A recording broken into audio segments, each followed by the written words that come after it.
जंगल वाला परिवार। घने हरे जंगल के बीचों बीच एक गरीब परिवार एक छोटी सी लकड़ी की झोपड़ी में रहता था। इस परिवार में पिता रामू, माँ मीना और बेटा आरव थे। उनके पास धन नहीं था, लेकिन दिलों में बहुत प्यार था। वे सादा जीवन जीते थे, फल सब्जियां उगाते, बारिश का पानी इकट्ठा करते और जंगल के जानवरों के साथ मिल जुल कर रहते। एक दिन आरव नदी के पास अमरूद तोड़ रहा था, तभी उसे एक गहरी दहाड़ सुनाई दी। एक पेड़ के पीछे छिपकर उसने देखा कि एक शेर अपने पंजे में कांटा फंसा कर लंगड़ा रहा है। डर के बावजूद आरव का दिल दयालु था। वह धीरे धीरे शेर के पास गया और धीरे से बोला। शेर ने गुस्से से गुर्राया, लेकिन हमला नहीं किया। आरव ने ध्यान से कांटा निकाल दिया। उस दिन से शेर उनका रक्षक बन गया। वह कभी झोपड़ी के पास नहीं आया, लेकिन दूर से उनकी रक्षा करता रहा। जंगल में यह बात फैल गई। बंदरों ने उन्हें केले लाकर दिए। तोते ऐसे बीज गिराने लगे जिनसे जड़ी बूटियां उग आईं। यहां तक कि हाथी भी सूखे दिनों में पानी लाने लगे। रामू ने आरव को खेती करना सिखाया और जंगली सूअर मिट्टी खोदने में मदद करने लगे। मीना जब गाना गाती तो पक्षी उसकी धुन में चहचहाते।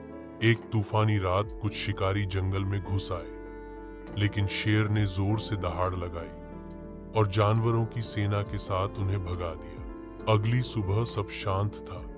परिवार चाय पी रहा था। पास में शेर लेटा था।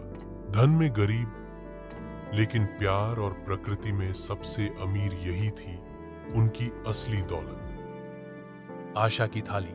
हरे भरे पहाड़ों के बीच बसा एक छोटा सा गांव था, जहां एक गरीब परिवार रहता, थारमण परिवार। पिता हरि एक खेत मजदूर थे और मां मीना घर संभालती थी।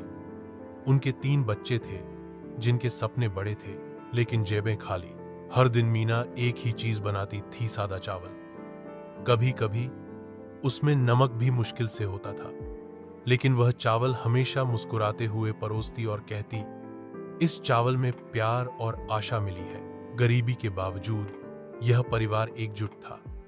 बच्चे रात में टिमटिमाते दिए की रोशनी में एक ही पुरानी किताब से पढ़ते थे। हरि और मीना हमेशा कहते, एक दिन तुम्हारे सपने इस घर को चावल से भी ज्यादा भर देंगे। समय बीता। सबसे बड़ा बेटा रवि छात्रवृत्ति पाकर शिक्षक बन गया। बेटी आशा ने सिलाई सीखी और एक छोटी सी टेलरिंग की दुकान खोल ली। सबसे छोटा बेटा रोहन ने खेती के नए तरीके सीखे और जमीन को हरा भरा कर दिया। धीरे धीरे घर की हालत सुधरने लगी। उन्होंने झोपड़ी की मरम्मत की, खाने में सब्जियां भी जुड़ गईं और एक गाय भी ले आए। लेकिन उन्होंने अपनी सादगी नहीं छोड़ी। हर रविवार को पूरा परिवार अब भी सादे चावल के साथ बैठकर खाना खाता। उस समय की याद में, जब यही चावल उनका सहारा था।